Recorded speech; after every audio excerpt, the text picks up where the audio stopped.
지금부터 10월 21일 온라인 수요 예배를 하나님께 드리겠습니다. 다 함께 사도신경으로 신앙 고백드립니다.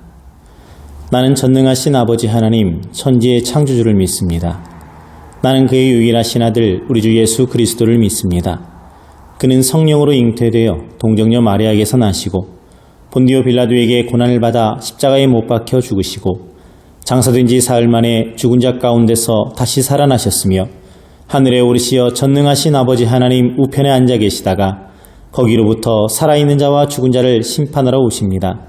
나는 성령을 믿으며 거룩한 공교회와 성도의 교제와 죄를 용서받는 것과 몸의 부활과 영생을 믿습니다. 아멘. 찬송가 79장 찬양합니다.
오늘 말씀은 구약성경 창세기 1장 1절입니다.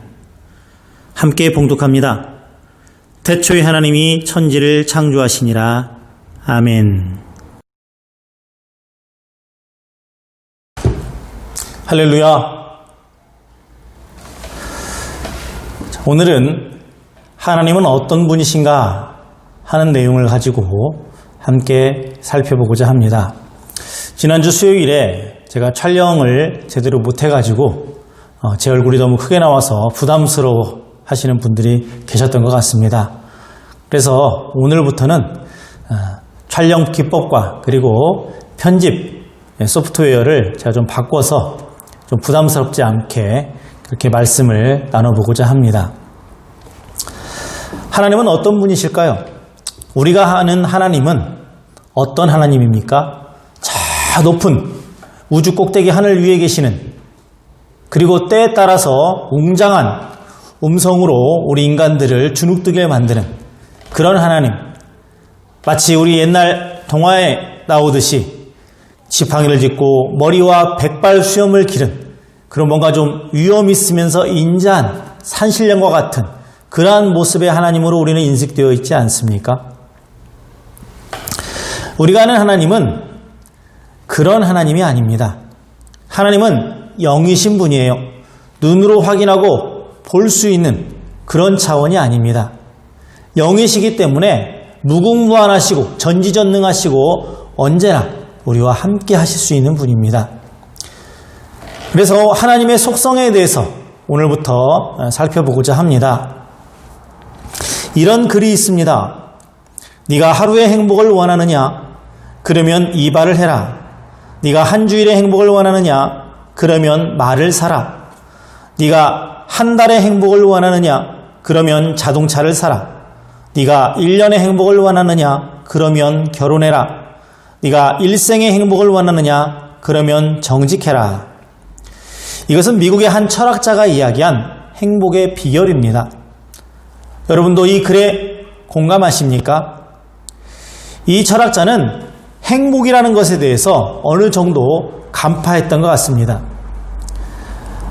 하지만 우리는 일생을 행복하기를 원하느냐 하는 질문을 들을 때 새로운 답을 제시할 수가 있습니다. 네가 일생의 행복을 원하느냐? 그러면 하나님을 알아라 하고 말이죠. 왜냐하면 인간의 본래의 고향은 하나님 품이기 때문입니다. 성 어거스틴은 내가 하나님께 돌아가기 전에는 영원한 안식을 얻을 수 없다 이렇게 말했습니다. 어떤 분이 그렇게 표현을 했어요. 인간이 이 땅에서 사는 것은 하나님 집을 떠나서 잠깐 소풍 나온 거라고. 그래서 소풍을 즐기다가 이제 돌아갈 때가 되면 다시 집으로, 아버지 품으로 가는 것이 바로 인생이다 이렇게 표현을 하기도 했습니다. 어린아기가 엄마의 품을 떠나면 안절부절하며 불안해하듯이 우리 인간이 하나님을 알지 못하고 하나님의 품을 떠나 있게 되면 궁극적인 평안과 행복을 얻을 수가 없습니다. 앞에서 철학자가 이야기한 것처럼 우리가 추구하는 세상의 행복, 그것은 순간의 것에 불과하고 맙니다. 그렇다면 하나님은 과연 어떤 분이실까요? 첫째로 하나님은 창조주이십니다. 오늘 우리가 읽은 성경 창세기 1장 1절에 보게 되면은 태초에 하나님이 천지를 창조하셨다라고 말씀합니다. 하나님은 우리가 살고 있는 지구를 비롯해서 하늘에 온 우주를 지으셨어요. 하나님은 천지를 창조하신 후에 보시기에 참 좋았다, 보기에 참 좋구나 하고 말씀하셨어요. 어떤 사람들은 이 우주가 저절로 만들어진 것이다 이렇게 말합니다. 빅뱅설을 추종하는 사람들은 가스덩어리가 펑 하고 폭발을 해서 빅뱅이라고 하는 그런 대폭발을 일으킨 후에 여기저기 떨어진 것이 지금의 혹성이고 행성이라고 말합니다. 그게 가능할까요? 모든 물건은 반드시 만든 사람이 있지요. 만들지 않고는 물건이 있을 수 없습니다. 우리가 차는 손목시계, 여기에는 수많은 부품이 있어서 그것들이 자기가 있어야 될 자리에서 자기의 일을 열심히 함으로써 우리가 초, 분, 시간을 알 수가 있습니다. 자기 자리에 있는 부품 때문에 우리가 시간을 정확하게 알 수 있는 거예요. 한번 이 손목시계를 아날로그 손목시계입니다. 다 뜯어가지고 그 부속품을 상자에 넣고 수백, 수천, 수억 번을 흔들면 어떻게 될까요? 그렇게 하다 보면 상자 속의 부품들이 우연히 착착착착 들어맞아가지고 자기 위치에 끼어져서 분초 시간을 정확히 가리키는 완성된 시계를 우리가 볼 수 있을까요? 그냥 대고 흔들면 짠 하고 어느 순간 나타날 수도 있을까요? 그렇지 않죠. 불가능합니다. 작은 손목시계도 불가능한 것인데 이보다 엄청나게 크고 정교하게 운행되는 이 우주가 어찌 저절로 되었다고 말할 수가 있습니까? 저절로 지가 규칙을 갖게 되고 저절로 크고 작고 어떤 건 열이 있고 어떤 건 그냥 사람 살기에 좋고 어떤 건 사람 살 수가 없고 어떤 건 계속 폭풍만 치고 이게 저절로 다 이루어진 것일까요? 성경은 분명히 말씀합니다. 태초에 하나님이 천지를 창조하셨다. 또 두 번째로 하나님은 우리를 지으신 분입니다. 창세기 1장 27절에 보면 하나님이 당신의 형상대로 사람을 창조하셨다라고 말씀합니다. 하나님의 형상대로 지음받은 존재라는 거예요. 우리는 어느 날 갑자기 우연히 생긴 존재가 아닙니다. 우리를 지금 이 자리에 있게 하신 분이 있어요. 그분이 하나님이에요. 하나님은 우리 존재의 근원이 되십니다. 이 사실은 인간이 어쩌다가 우연히 세상에 툭 하고 던져진 존재가 아니라 분명히 이 세상에 존재할 이유가 있는 자들임을 알려주는 겁니다. 저나 여러분이나 이유와 목적이기 때문에 지금 이 자리에 있는 겁니다. 지금 이곳에 살고 있는 거예요. 지금 하고 있는 일이 그리고 내가 이 땅을 살아가면서 할 일이 이미 주어져 있다는 겁니다. 그냥 어쩌다 보니까 여기까지 와서 그냥 사는 존재가 아닙니다. 여러분 집에 전기밥솥 있죠? 그 전기밥솥은 어쩌다가 우연히 그 자리에 있게 된 게 아닙니다. 그 밥솥은 분명 만든 사람이 있고 또한 내게 필요하기 때문에 내가 그 자리에 그 전기밥솥을 가져다 놓은 거예요. 왜요? 밥 해 먹으려고. 목적이 있습니다. 밥 해 먹으려고 전기밥솥을 갖다가 어디다 놓습니까? 주방에다 놓잖아요. 내가 자주 가는 곳에다 놓지 않습니까? 전기밥솥 사다가 집 대문 밖에 놓는 사람이 있습니까? 화장실에 놓는 사람이 있습니까? 옥상에 올려놓는 사람이 있어요? 아니죠. 식사기 가장 좋은 위치에 그 전기밥솥이 있습니다. 만든 사람도 있을 뿐만이 아니라 목적이 있어서 그 자리에 놔둔 거지요. 우리가 여기 이렇게 존재하는 이치도 마찬가지입니다. 내가 여기 있는 것은 우연히 어디서 그냥 툭 하고 떨어진 것이 아니라 누군가가 나를 만들었고 목적이 있기 때문에 여기에 나를 보낸 거예요. 그 누군가는 바로 우리 기독교 신앙에서 고백하는 하나님인 것입니다. 하나님은 흙이라고 하는 무가치한 것으로 존귀한 우리 인간을 지으셨습니다. 그냥 발에 툭툭 치이는 그리고 옷에 묻으면 툭툭 털어버리고 귀찮게 여기는 그런 티끌 같은 걸로 저와 여러분이 지어진 거예요. 우리의 육신은 흙에서 지음받아 나중에 흙으로 돌아가는 어찌 보면 참으로 보잘것없는 존재입니다. 비록 우리의 육신이 흙으로 돌아갈지라도 우리의 영혼을 지으신 분, 우리를 지으신 그 분께 돌아간다면 비로소 우리는 제자리를 찾고 참 안식을 얻는 거예요. 이 육신은 썩어져서 다 자연으로 돌아가 버립니다. 자연에서 온 것이니까. 하지만 이 육신에 담긴 영혼은 하나님이 넣어주신 거예요. 그럼 어디로 갑니까? 하나님께 가는 거예요. 그게 안식입니다. 집으로 돌아가는 것입니다. 또 세 번째로 하나님은 세상 역사의 주관자가 되십니다. 주님은 그 보좌를 하늘에 두시고 그 정권으로 만유를 통치하신다 하는 말씀. 우리가 사는 세상의 역사는 분명한 목적을 가지고 있다는 겁니다. 따라서 인간의 역사 중에 우연히 일어나는 일은 하나도 없습니다. 어쩌다 보니 그렇게 됐네. 재수가 좋아서, 운이 좋아서, 때가 되어서 아니에요. 세상은 하나님의 창조에서부터 시작을 해가지고 하나님의 심판으로 끝을 맺게 됩니다. 종착지를 정해놓고 달려가는 기관차와 같다고 할 수도 있어요. 우리는 모두 하나님의 역사 과정 속에서 살고 있습니다. 저절로 이루어지는 것이 아니라 하나님께서 모두를 다 주관하고 모든 것을 다 하나님께서 만지고 계세요.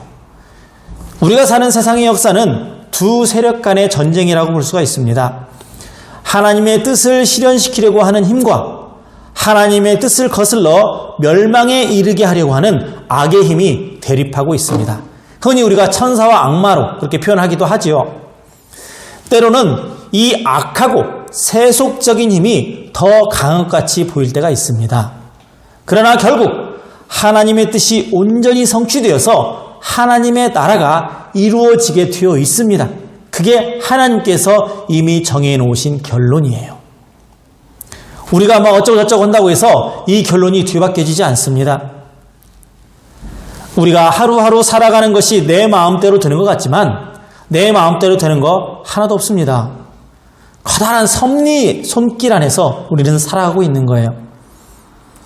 흔히 불교에서는 뭐 부처님 손바닥 아니다 하는 표현을 쓰는 것처럼 우리는 하나님의 계획 안에 하나님의 통치 안에서 살고 있습니다. 이 섭리는 정의롭고 공평하고 선합니다. 이 섭리를 거역하고 내 마음대로 살려고 하는 사람에게는 멸망이, 그리고 이 섭리를 따라서 하나님의 뜻대로 사는 사람에게는 구원의 복이 내려지는 것입니다. 여러분은 멸망하고 싶으세요? 구원받고 싶으세요? 복받고 싶지 않습니까? 하나님의 통치에 내 삶이 들어가 있다 인정해야 됩니다. 자, 이제 네 번째로 하나님은 우리를 사랑하시는 분입니다. 요한 1서에 보게 되면은 사랑은 여기에 있으니 곧 우리가 하나님을 사랑한 것이 아니라 하나님께서 우리를 사랑하셔서 당신의 아들을 보내주고 우리의 죄를 속하여 주시려고 속죄물이 되게 해주신 것이다 라고 말씀합니다. 우리 기독교에서는 하나님을 아버지라고 부르죠. 아버지 하나님, 하나님 아버지 이렇게 부릅니다. 성경은 하나님과 인간의 관계를 비유해서 아버지와 자녀의 관계로 쉽고 적절하게 설명을 해줍니다. 아버지는 자녀를 사랑하고 자녀가 잘 되는 것을 바라지요. 또 자녀를 뒷바라지하는 것을 즐거워합니다. 성경은 하나님이 바로 우리의 아버지가 되시고 우리는 그분의 자녀라고 알려주고 있습니다. 예수님도 하나님을 아버지라고 부르셨어요. 우리는 하나님의 가족입니다. 그런데 아버지는 아들을 자신의 자녀라고 인정을 해주는데 그 자녀가 저 사람은 내 아버지가 아니라고 주장하면 이제 문제가 생기는 거예요. 이것은 아버지로부터 받을 수 있는 모든 특권을 거부하는 것과도 같습니다. 나는 저분하고 상관없으니까 저분이 나한테 뭘 해주든 말든 나는 그거 신경 안 써. 나 거절할래. 아버지의 사랑, 아버지의 유산, 아버지로부터의 보호와 도움, 이 모든 것을 상실하게 되는 것, 그게 바로 우리가 하나님을 아버지로 인정하지 않기 때문에 일어나는 일입니다. 우리가 이미 받은 이 특권을 거절하는 어리석음을 범해서는 안 됩니다. 하나님 아버지 안에서만 이 모든 것을 우리는 얻을 수가 있어요. 자, 다섯 번째로 하나님은 우리가 마음을 다하여 하나님을 사랑할 것을 원하시는 분이에요. 그 어떤 것보다도 하나님만 바라보기를 원하시는 분입니다. 신명기 6장 5절에 보게 되면은 너희는 마음을 다하고 뜻을 다하고 힘을 다하여 주 너의 하나님을 사랑하라 말씀합니다. 마음과 뜻과 힘을 다해서 하나님을 사랑하라. 하나님이 우리에게 바라는 것 딱 그겁니다. 모든 걸 다해서 사랑 달라 하시는 겁니다. 여러분 삶 속에서 가장 중요한 사람들은 누구고 가장 중요한 일은 어떤 겁니까? 자, 중요한 사람 한번 머릿속에 떠올려 보십시오. 누가 떠오릅니까? 내 인생에서 이런 분들 정말 중요하다. 지금까지 내가 해왔던 일, 지금 내가 하고 있는 일, 앞으로 할 일 중에 정말 중요한 일이 있다면 여러분 그게 무슨 일입니까? 한번 순서대로 쭉 열거해 보세요. 가장 중요한 사람이 누구 있는지, 내 인생에서 가장 중요한 일은 뭐가 있는지, 흔히 버킷리스트라고 그러죠. 희망사항, 하고 싶은 것들, 꼭 이루고 가자 하는 것들, 무엇이 있습니까? 그 리스트 중에 하나님은 몇 번째를 차지하고 있습니까? 여러분 인생의 가장 중요한 사람들 이름 속에 하나님 몇 번째입니까? 여러분이 하고자 하는 버킷리스트 중요한 일 중에 하나님 섬기는 일은 몇 번째 들어가 있습니까? 하나님께서 우리에게 주신 10가지 계명, 10계명이라는 게 있습니다. 제일 첫 번째 계명은 나 외에는 다른 신들을 내게 있게 하지 말라 하셨습니다. 이 첫째 계명은 우리와 하나님과의 깊은 관계를 말해주고 있어요. 하나님이 우리를 지으셨기 때문에 우리는 하나님께 속한 사람입니다. 그러기에 우리는 그분을 유일한 하나님으로 두려워하고 사랑하고 신뢰해야 됩니다. 하나님을 우리 삶의 중심에 모셔야 돼요. 하나님은 거룩하십니다. 그분은 참되신 분이에요. 그분은 능력이시고 우리 삶의 근원이 되시고 우리의 생사화복을 주관하시는 분입니다. 따라서 우리는 하나님을 중심으로 살아가야 되는 겁니다. 지금 우리가 관심을 두고 있는 것은 뭡니까? 돈, 명예, 권력, 스포츠 운동, 건강, 가족, 내 여가 활동. 사실 이 모든 것들은 영원한 것이 아니죠. 이 모든 것이 언제까지든 우리 곁에 있을 것처럼 생각한다면 그건 잘못된 생각입니다. 우리의 짧은 인생이 끝나게 될 때 이 모든 것들은 순식간에 사라지게 될 것입니다. 그러나 하나님을 궁극적으로 의지하고 사랑하며 살아가는 사람은 결코 절망하지 않습니다. 왜냐하면 하나님은 우리에게 영원까지 보증해 주시기 때문이에요. 이 땅의 것이 다 끝나더라도 하나님은 그 이후에 우리를 위한 계획과 모든 것을 준비해 놓고 계십니다. 따라서 우리에게는 영원함을 향한 소망이 있습니다. 여러분은 어떻게 사시겠습니까? 무엇을 원하며 사시겠습니까? 무엇을 바라보며 사시겠어요? 여러분, 하나님은 우리의 모든 것 되어주셨다고 우리는 그렇게 종종 기도를 합니다. 그러면 정말 나는 그 하나님을 내게 모든 것을 주시는 분으로만 딱 거기까지만 알고 멈춰 있지는 않습니까? 나를 만드시고 세상 역사를 주관하시고 나를 사랑하시고 나의 모든 것을 원하시는 하나님, 그 하나님께 정말 내 모든 것을 드리면서 하나님을 기쁘시게 하고자 하는 그런 결단을 갖지 않으시겠습니까? 하나님 한 분만으로 만족할 수 있는 우리의 믿음이 되었으면 합니다. 지난 시간에 구원에 관한 말씀을 드렸죠. 우리를 너무 사랑하셔서 하나밖에 없는 그 아들 예수님을 내 죄 때문에 대신 죽게 하셨다. 그렇게 우리는 구원받았다. 그 구원은 바로 하나님의 선물이다 하는 말씀을 드렸습니다. 우리에게 이렇게 모든 것, 가장 좋은 것을 주시는 하나님을 인정하시면서 하나님 없이는 아무것도 아니요, 하나님이 나를 이 땅에, 이 시대에, 이 자리에 데려다 놓으신 것은 하나님의 특별한 계획하심이 있었기 때문이다라고 하는 것을 믿으시면서 여러분의 주인을, 여러분의 아버지를 하나님으로 모시고 사는 모두가 되시기를 주님의 이름으로 축원합니다. 기도합니다. 참 좋으신 하나님 아버지 감사합니다. 아버지라고 부르는 우리 하나님을 영원히 나의 참 아버지로 모시게 하여 주시며 입술에서 그치는 기도가 아니라 삶으로 우리 하나님을 높여드리는 참 자녀로 살게 하여 주시옵소서. 아버지, 저희가 기도할 때 하나님 좋은 것 주시옵소서. 아버지, 저희가 찬양 드릴 때 우리의 마음에 기쁨을 주시옵소서. 우리가 하나님께 예배 드릴 때 하늘의 놀라운 영광과 소망을 저에게 보여주시옵소서. 날마다 우리 하나님께 가까워지는 이 삶의 기간 동안 우리 하나님과 함께 살며 기쁨과 행복한 인생이 되게 하여 주시옵소서. 예수님의 이름으로 기도합니다. 아멘. 주님께서 가르쳐주신 기도로 예배를 마칩니다. 하늘에 계신 우리 아버지, 아버지의 이름을 거룩하게 하시며 아버지의 나라가 오게 하시며 아버지의 뜻이 하늘에서와 같이 땅에서도 이루어지게 하소서. 오늘 우리에게 일용할 양식을 주시고 우리가 우리에게 잘못한 사람을 용서하여 준 것 같이 우리 죄를 용서하여 주시고 우리를 시험에 빠지지 않게 하시고 악에서 구하소서. 나라와 권능과 영광이 영원히 아버지의 것입니다. 아멘.